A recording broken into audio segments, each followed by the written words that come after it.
Hello guys! Hello para to sa lahat ng mga Aries. Aries, welcome dito sa aking channel. Palaran 888. Aries.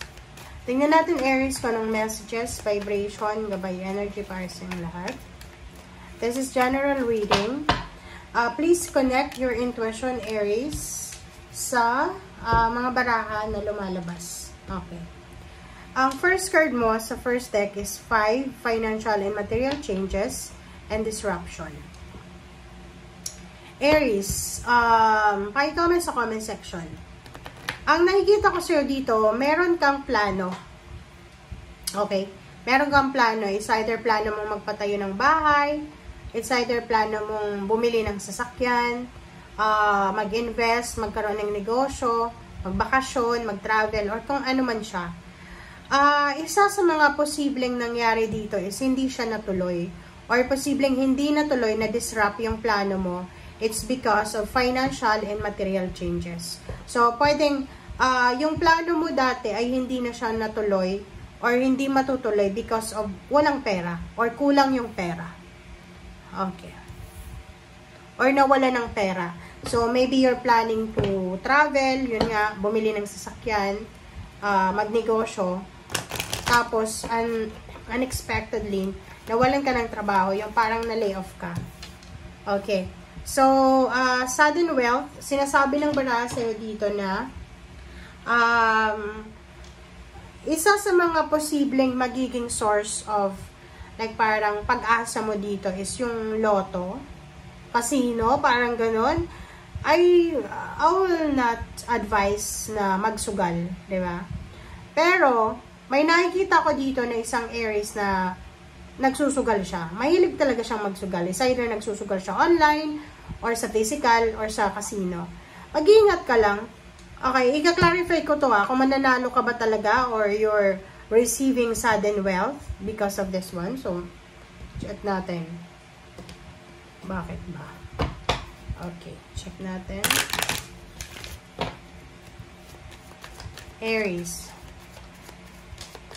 Kasi parang nakikita ko dito na because of disruption, financial disruption, or because of disruption ng plano mo, because of lack of money, pwedeng isugal mo yung pera. Nako, wag na. Okay, wag Aries. Okay? Sinasabi ng baraha sa'yo dito, mag-iingat ka Aries. Kasi, yun, wag mong isusugal yung pera. Or wag kang magsusugal. Yun yung sinasabi ng baraha. Kahit sabihin natin na hopeless and helpless ka na sa usaping pera kasi marami kang plano marami kang gustong gawin pero hindi mo magawa because lack of money. Kung lack of money, just wait. Postpone it. Diba? Pause, postpone, wait. Hang the plan. Kasi 31 dito, sinasabi ng baraha, mag-iingat ka Aries kasi pwede kang, pwede kang magkasakit or pwedeng, mayroon kang kapamilya, it's either this is your father, na pwedeng magkasakit or magkaroon ng health issues. So, yan yung dapat bigyan mo ng focus. Huwag yung sugal, huwag yung kung ano-ano pa man. Okay? Pasensya na kung nagsusugal ka, or pasensya na kung magalit ka dyan, but that's the message of your card. So, kung hindi ka naman resonated, just ignore it.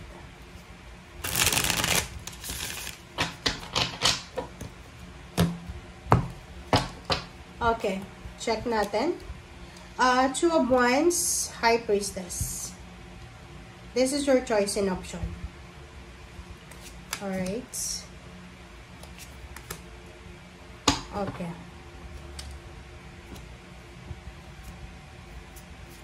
Okay. So, Aries, kung makikita mo dyan, sinasabi ng baraha sa'yo, makinig ka sa sinasabi ng iyong intuition. About your choices, this one is option diba? Like parang, meron ditong Aries na sobra-sobrang gipit na siya sa pera. And isa sa pwede niyang gawin is yung, it's either yun, sumugal, or kung ano man yan, na kailangan mong pag-isipan ng mabuti. High Priestess, makinig tayo sa sinasabi ng ating intuition. Sinasabi ng baraha dito na may incoming offer. There's an exciting job offer na posibleng darating sa'yo, Aries. or if possible lang na, halimbawa, wala ka ng pera, wala kang trabaho, marami kang plano, instead na isugal mo yung perang hawak mo, why not maghanap ka ng alternatibo like ibang trabaho, part-time, or anything na sidelines. Okay? Kasi dito, sinasabi ng barahan na mahinig ka sa sinasabi ng intuition mo na kung hindi pa ngayon, itigil mo muna yung mga plano mo na yan.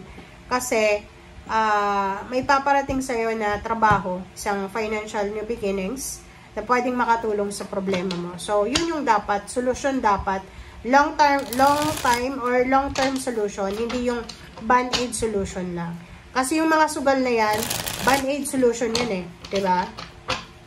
Wala pa akong nakilala na parang nagsusugal, na kahit milyonaryo na talagang tahimik yung buhay niya eh. Kasi yung mga nagsusugal na yan is walang contentment yan eh. Diba? Kahit panalo na, isusugal pa rin nila. Kasi akala nila mas mananalo pa sila ng marami. Okay?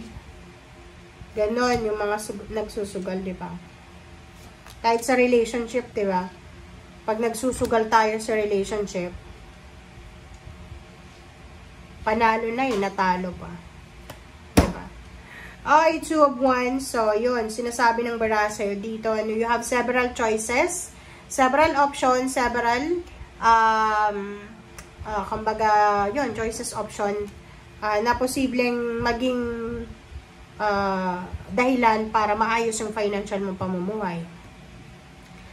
Ano man ang pinagdadaanan mo sa ngayon, financial problems or financial stress, sinasabi ng barahan na to na kung makikita mo, may way out naman dyan, diba? May solusyon. Siguro, kung ikaw naman ay buhay pa, healthy, and alam mo na may paa at kamay ka, kompleto yung paa at kamay mo, alam mo sa buhay mo na lahat ng financial problems na pinagdadaanan mo sa ngayon ay may solusyon. Ang kailangan mo lang, lakas loob. Kasi parang nakikita natin dito, mayroong Aries na, yun nga, hindi natuloy yung plano niya. And instead na ma-motivate siya, na-demotivate siya. Okay? Ihanda mo ang sarili mo, Aries, kasi isang financial news, financial new beginnings, financial offer, ang posibleng darating sa'yo. In the form of job, in the form of business, in the form of, like for example, travel, international travel or anything, na pwedeng magdala sa'yo ng money. Okay? So, prepare yourself para sa ganyan. And the Empress, 4 of Pentacles, 7 of Cups, the Hermit. So, oras na para magsimula kang mag-ipon. Oras na para magsimula kang magtipid. Oras na, kasi may 7 of Swords, oras na para tumigil ka sa sugal. Kung nagsusugal ka, yung sobra-sobra, bisyo ba yan? Basta may sobra yung halimbawa, hindi naman basic needs natin eh. Yung parang, wala na nga tayong pera, tapos nagsisigarilyo pa tayo, umiinom pa tayo, or marami pa tayong ginagawa no extracurricular na instead na makaipon tayo, hindi tayo nakakaipon. So, sinasabi ng baraha sa'yo na you need to quit it. Or if you can, just pause it. Okay? Thank you guys. Bye!